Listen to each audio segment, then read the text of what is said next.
Yes, Warriors fans, I'm doing the early crow right here, right now. The Warriors are going to make the finals in 2025 and possibly top four. Absolutely outstanding. Latrell Mitchell in the hot water again for another high shot, but is it really worthy of a big suspension? And also, we're going to talk about, is Joey Manu going to come to the Warriors? Let's get to it right here, right now, and obviously talk about all the stuff around the high tackles situation. Let's get to it right here, right now at Barry Charles Footy Show. Yes, the Warriors are winning without their key players. No James Fisher-Harris, their leader, their forward pack, their captain, the X factor of Roger Tuivasa-Sheck, and the try-scoring machine of DWC.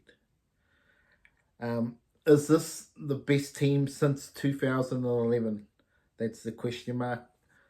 People will be saying out there, have they really got the chance? Have they got the depth of the likes of back in 2011 when they had Brett Seymour and New South Wales Cubs, Steve Rapira, Joel Moon, Akuma Tai, Sione Lausi, Glenn Fishy, Peter Godinay, and Sean Berrigan was injured, I believe, at that time.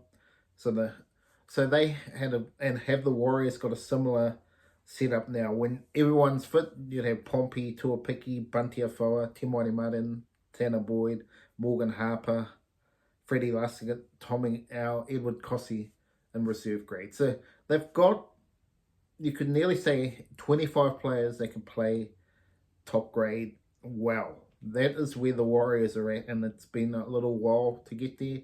Even their squad in 2023 didn't have the depth because obviously Pompey's got better, Tuapiki's got better, Bunty Afoa's got better. Freddie Lussick is always a handy player to have around. Edward Cossey can come in and out. So they really are a big chance, the Warriors, this season. And the question mark is, what are they going to do when DWZ comes back? Who's going to first get dropped, Tuapiki or Adam Pompey? Well, that's a question mark for, I think I'm going to say it's going to be Pompey, but does Pompey go to centre? Do you drop Berry as well? When Roger comes back, that's going to be a big question mark, because you could argue, even though I was pushing for Roger at fullback, can he do the damage on the wing defensively? Roger, that'll be the question mark when he comes back. That's my question mark for the Warriors. But with the Warriors, if Luke Metcalf or Chanel Harris-Tavita went down, they have Tanner Boyd and Timothy Martin to come in. So if they get injury in that department, I don't think it's going to be any great loss. They can cover that easily. Yes, I have to eat humble pie.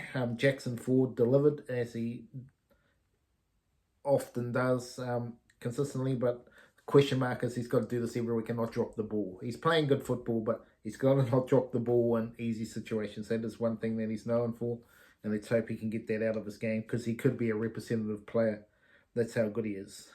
Yes, Chanel Harris-Tavita, I think, still needs to go to another level. I think he's playing within himself, but he's probably playing within the system that Andrew Webster is trying to do, which is fine, but it sort of leaves out a bit of his razzle-dazzle. Joey Manu, yes, Joey Manu in the headlines.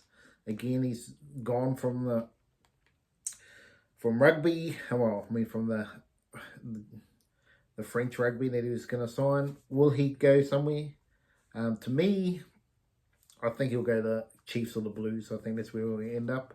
But if he was going to end up with the Warriors, so just sign CNK. So where does Joey Manu fit? Do you put him straight at fullback? Because I think if he was going to come to the Warriors, that's where he want to play. Because then CNK, with the squad they got, does he go on to the centres? I'm not 100% sure about that. Or does Joey Manu go to centre? Would he want to play centre? That would be the question mark there. Too many fullbacks in the kitchen. You could argue you probably got 4 fullbacks if you add Joey Manu to the team. So I'm not sure if that would work, but it would be great to see. But I mean, it'll take a lot of salary cap to get Joey Manu, that's for sure. And whether you get value for money, that'll probably be the big question mark over signing it like Joey Manu. Yes, well, on Friday, the Rabbitohs got done by the Storm.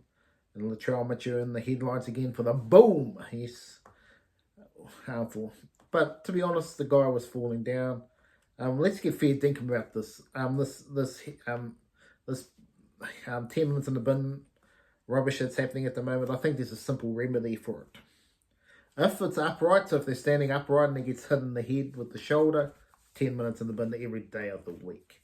But when it's the guy slipping over, falling down, where there would be a conventional tackle down low and the guy falls into the tackle, boom, that should only be a penalty.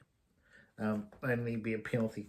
Only caveat I have for that is the Joey Manu tackle, the Joey Sualihi tackle. If they're actually doing just a full-on shoulder charge, nothing else, that's a sin bin every day of the week, if not a sent off, depending on what it is. But those falling tackles should not be 10 minutes in the bin. Absolutely, the player's got no control of that. Unless it's a shoulder charge. But if they're doing a wraparound and hits shoulder, those accidental ones just really annoy me, especially the ones that are down low. The high ones at the level, I understand they want more. They should be 10 in the bin. But those ones that when they fall over and they're pretty much on the ground and it hits them in the head and they get 10 in the bin, like Latrell Mitchell, I just don't understand that one at all. It's really, really just a bugbear on the game for me. I'm just not really into it, and I think there should be more. But anyway, that's Barry Charles Footy Show for this episode. Remember to like and subscribe to the channel, and I'll be back with more footy soon.